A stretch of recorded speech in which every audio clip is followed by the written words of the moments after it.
it's that time again. As the final series of Inside Number 9 is now done and dusted, and what a fantastic series it was by the way, it's time for me to do my usual series roundup. I'll be giving out awards that mean nothing in the grand scheme of things, ranking the episodes to annoy Reece, and then having a little chat about some other things I've been watching, just in case anyone's feeling deprived and looking for suggestions. I'll also be talking about what things you can expect from my channel in the future, including reviews for the first few seasons and maybe a little something on the famous number 9 Hare statue. I'm also thinking of revisiting my 9 most disturbing episodes videos, the ones that started this whole thing by the way, so that they cover series 5 to 9 as well. But if you'd like to get directly involved in what I make and see my videos before anyone else does, as well as accessing some exclusive content, then head on over to my Patreon where you can join my happy, growing little community. But honestly, no pressure, and the fact that you're watching this right now is awesome. And of course, liking and subscribing too, which is always a big help.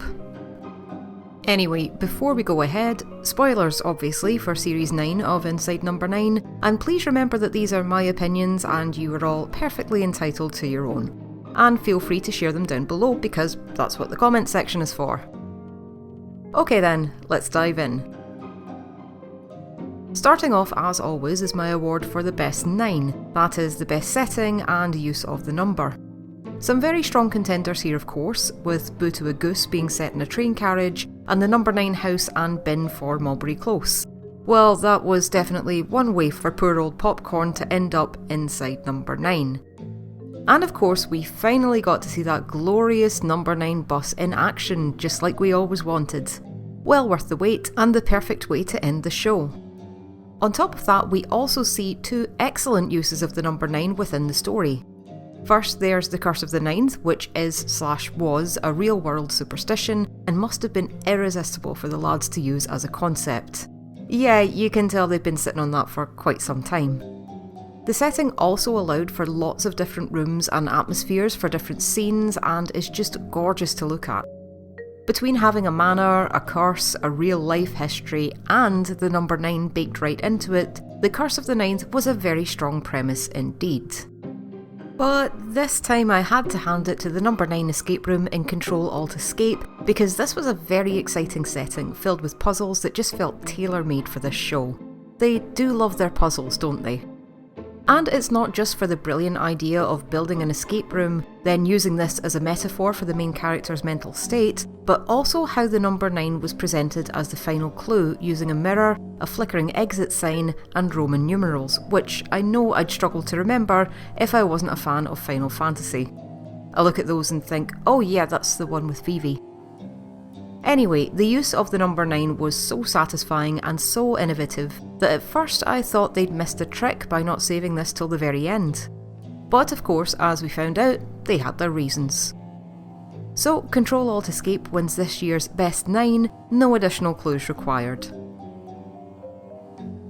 Now we're on to Best Soundtrack, and you can probably tell exactly where this is going. But first, let's talk about the soundtracks for the rest of the series.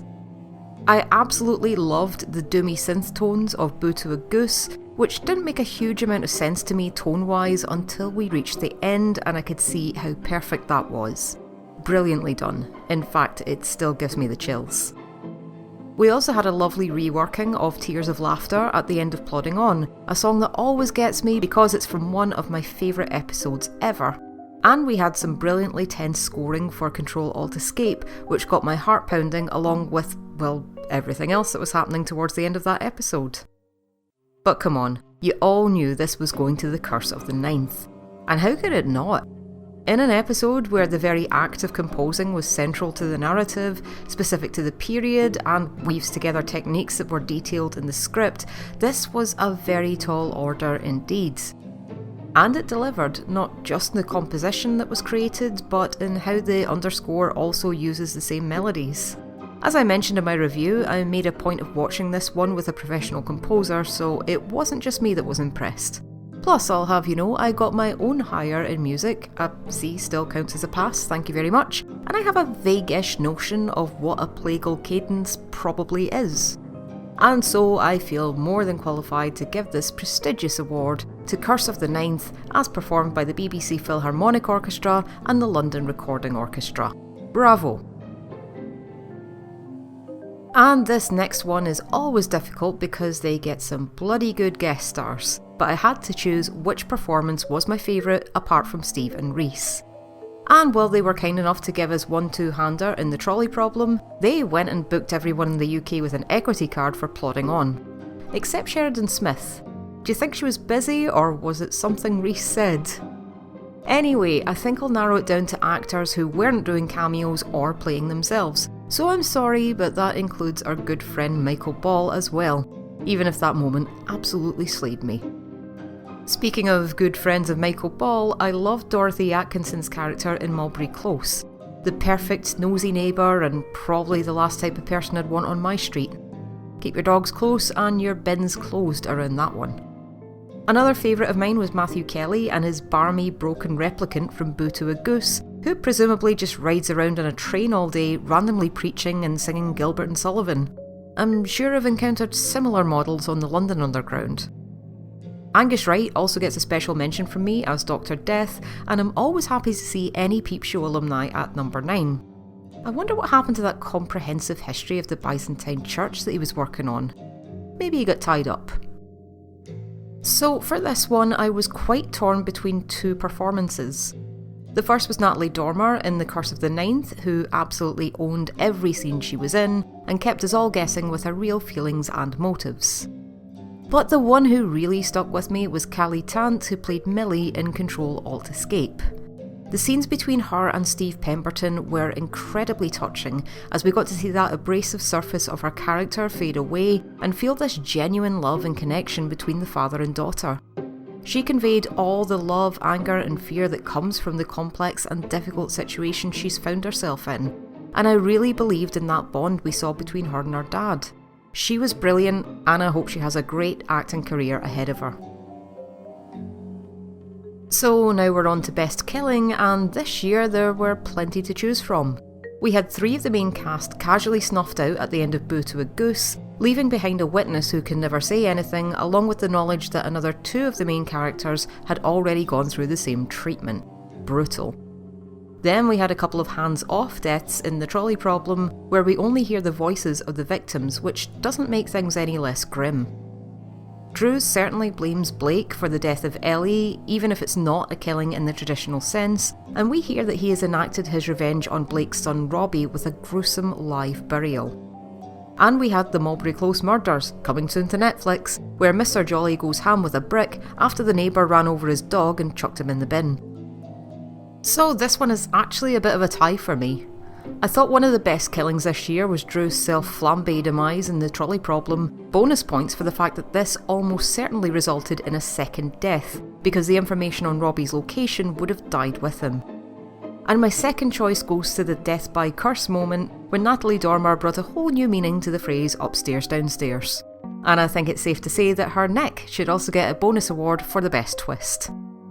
A few of you have also pointed out a bit of a hidden 9 in the way the manuscript papers land on the ground, and yeah, it's there if you look for it. Or maybe we're all going crazy and just seeing hidden 9s everywhere we go.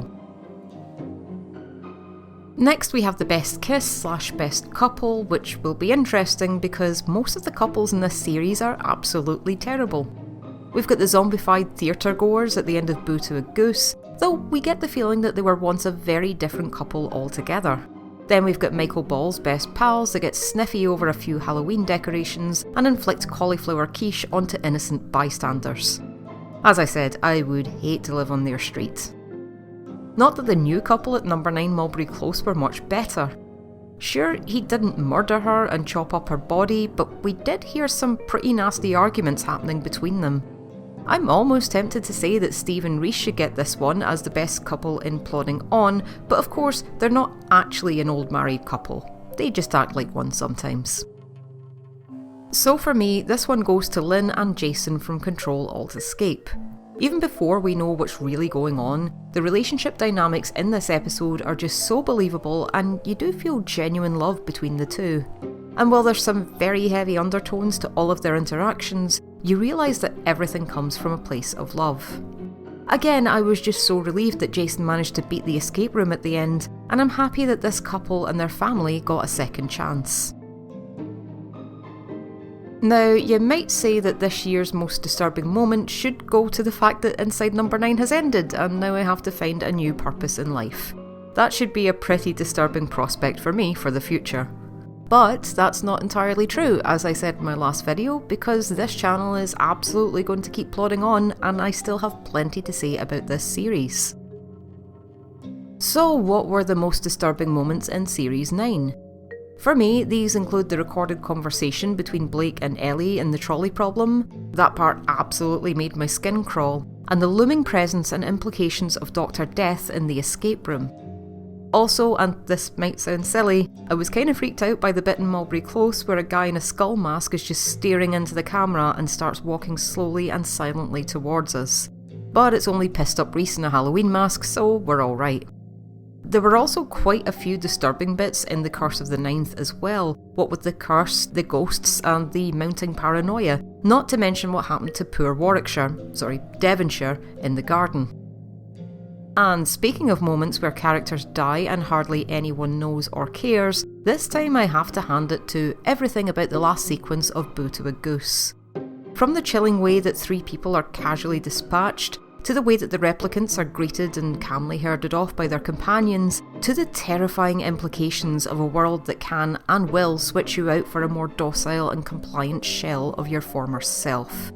Yeah, this really got under my skin. It was a great twist, a creative premise, and for me, the most disturbing moment of Series 9. Now we're on to Best Hare, which will cover both the Hare and the Best Hair.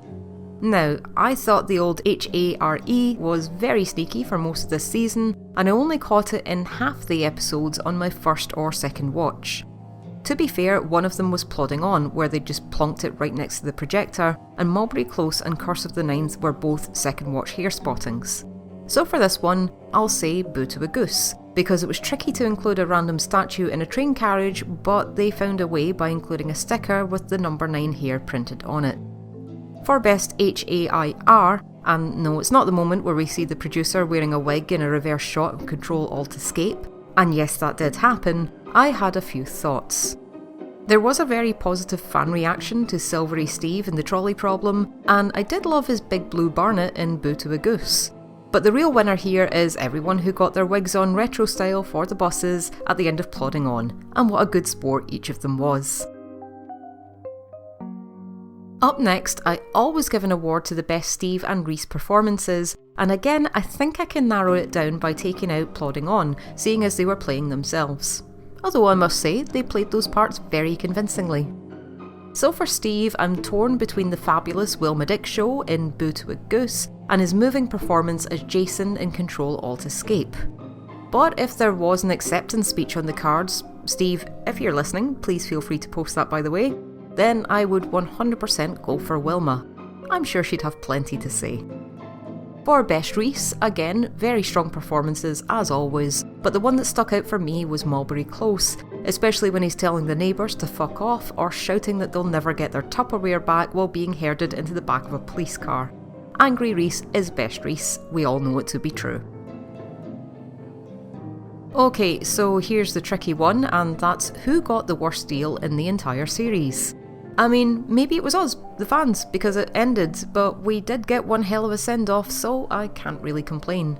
Again, don't be sad that it ended, be happy that we've got 9 amazing series that we can still binge-watch to our heart's content. So, 5 characters from Boo to a Goose were executed and replaced, 2 before the show and 3 during, and while that's a chilling prospect and most of them died because they were willing to stand up for other people, at least their deaths were relatively quick. As was the case for Lillian in Curse of the Ninth, horrific but mercifully brief.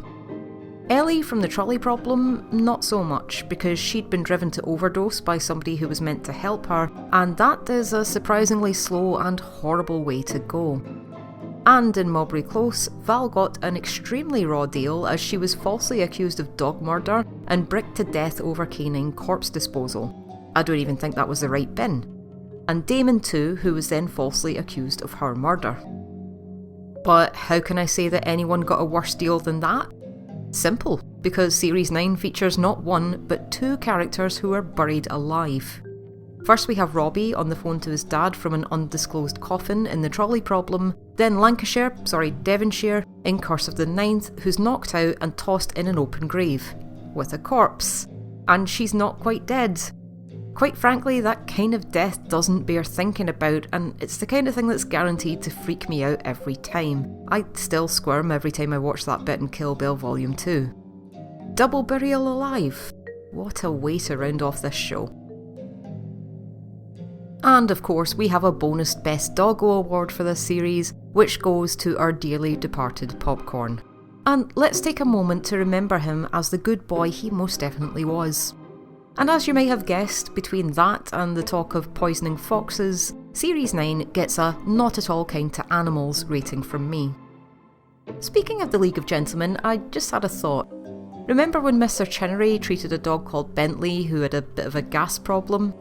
Maybe he should have been called Popcorn instead. And now I'm going straight to hell. And speaking of hell, I've had a very hard time indeed ranking these episodes.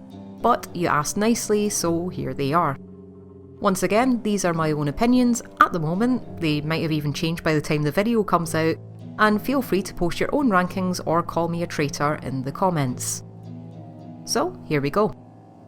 At number 6 is The Trolley Problem. Not a bad episode by any stretch, and I love a good two-hander from the boys. Wait, that came out wrong. But as number 9's two-handers or bizarre revenge plots go, this wasn't one of my absolute favourites, so I'm going to have to be harsh and rank it here. At number 5 we have The Curse of the Ninth. And this feels bad because I really like this one, and I'm glad they went with the whole early 20th century gothic chiller. Plus the music, oh wow, the music! Great performances, some great laughs too, with Derbyshire completely destroying the jigsaw the second it's completed. The look on Lillian's face. But something had to go in 5th place, so there you go. At number 4, perhaps controversially, I've put Plodding On. Just hold your fire for a second. Was it a unique emotional experience for me to watch on the night? Yes, absolutely. Was it the perfect love letter to the cast, crew and fans, and the right way to say goodbye to this show we all know and love? Yes, also, definitely. But is it one of those episodes that I would choose to watch anytime in isolation, like I might with the next 3 picks? Well, maybe it wouldn't be my first choice over those, and that's why I made the rather difficult decision to place it here. But to me, that just speaks volumes about the quality of this series, because arguably it deserves the number 1 slot. And if it's your favourite episode of all time, well, I can't argue with that. Anyway, let's plod on. At number 3, Mulberry Close. To me, this is an instant classic in the number 9 gimmick episode collection. Because the gimmick both fits and enhances the narrative, creates challenges for the lads as storytellers, plus the episode gives us some brilliant examples of setup and payoff, along with a wonderfully dark comedic tone. It's not every show that can kill a dog and still have my approval. The nosy neighbour-infested suburban hellscape is just very funny to me. Definite echoes of Hot Fuzz in there, and I was in hysterics during the closing bit. Mystery solved. Now, what's next? At number 2, we have Boo to a Goose. What an incredible way to open the final series with a fantastic cast, heaps of tension and intrigue, and a twist that, while very well seeded, was one that I never saw coming. What a clever way to swerve neatly into a secret sci-fi dystopian setting, one that I think benefits all the more for how little we know about the powers that be. Jaw-dropping, genius stuff, and it had Steve Pemberton in drag. He's just so damn good at that. And so, the number 1 episode of Series 9, in my humble opinion, was Control-Alt-Escape. I was just so excited to see what they'd do with an escape room, knowing how much they love getting creative with their puzzles and building on those to create something new altogether. Plus, Reece as an out-of-work actor is always fun. And while the twist is one that's appeared in media and various fan theories time and time again, here I think it works. It's not simply a lazy or shocking makes you think turn at the last minute, because they gave it time to breathe and let you make sense of what you've been seeing up until then. And that last sequence was the most tense I think I've ever felt in my first viewing of a number 9. There's some great depth to the performances, especially once you know the context, and I was so happy at the end when he finally said number 9.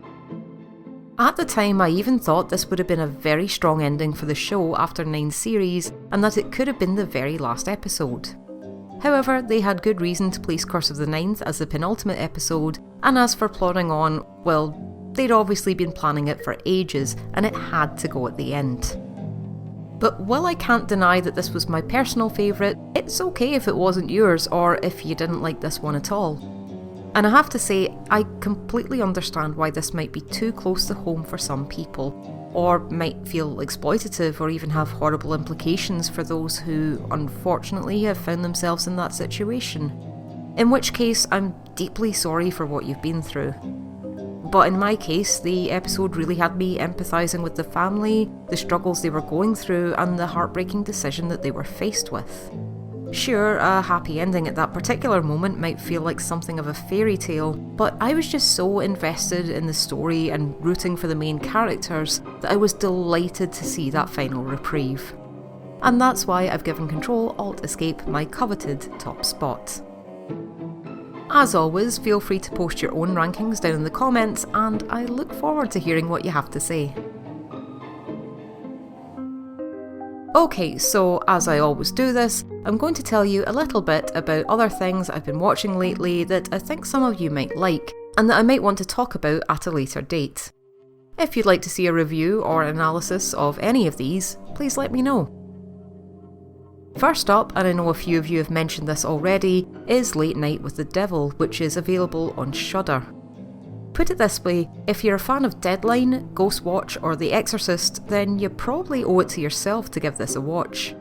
It's presented as a piece of lost media from the 1970s, featuring a broadcast that went horribly wrong. I don't want to give too much away, but let's just say there's an occult theme, and one of the guests may or may not be the victim of demonic possession. If that already sounds good to you, then I can practically guarantee that you're going to enjoy it. Over on Netflix, I watched a series called Bodkin that I still haven't heard anyone else talking about. The series features a trio of journalists/podcast creators who arrive in an Irish coastal town hoping to cover a strange event that took place during the Samhain Festival years ago. However, they end up digging deeper and uncovering a lot more than they bargained for. This is a really great series and an interesting take on the fascination with true crime. The mystery was really well done with good cliffhangers, and the humour was just pitch perfect. If you've ever spent any time in rural Ireland, then this will probably feel very real and very funny. I know I've mentioned it before, but it bears repeating. Go watch the film Ghost Stories if you haven't already. A few people brought it up after one of the episodes in this series. I won't say which one, but it's creative, it's scary, it's written by fellow League of Gentlemen member Jeremy Dyson. What more do I have to say? Oh yeah, the show is touring the UK next year and I've just got my tickets booked to see it in Glasgow. Between that and the live Inside Number 9 stage fright, I can see me branching into a few theatre reviews next year. And finally, if you're looking for more weird humour, impeccable attention to detail, and an oddly calming experience overall, you should take a look at what YouTuber Bobby Fingers is up to. How would I describe it? The videos show him lovingly crafting dioramas of celebrities at their lowest moments, apart from the one where he made a boat in the shape of Jeff Bezos. Then, after months of painstakingly crafting the perfect diorama, he buries it and hides the GPS coordinates in the video. There's often small skits and songs, and the last time he wrote and recorded his own erotic audiobook that you can actually buy, it really has to be seen to be believed. The phrase, "Did Bobby Fingers upload a new video today?" is now frequently spoken at my home and among friends as we eagerly anticipate his next work of art. Just try it yourself. So then, that's it. Thank you for watching my video. Please like and subscribe if you want to do that. And remember, I'll be reviewing the first series of Inside Number 9 starting very soon, so ring the bell if you want to know when that's out. I really appreciate you sticking around, even though Inside number 9 is officially finished, and I'm always open to suggestions for what to do next. So, thank you, and good night.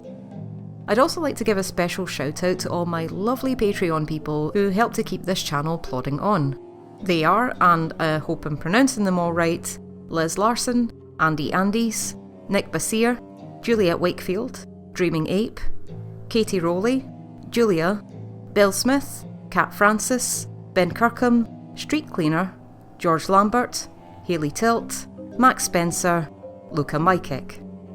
Guys, thank you all so much for signing up to my Patreon, and I'll be doing another exclusive commentary track there very soon. So, if you have a favourite episode you'd like me to talk over, speak now or forever hold your peace. Or just wait until the next one and I'll look at it then. Big thanks once again, and I'll see you again soon.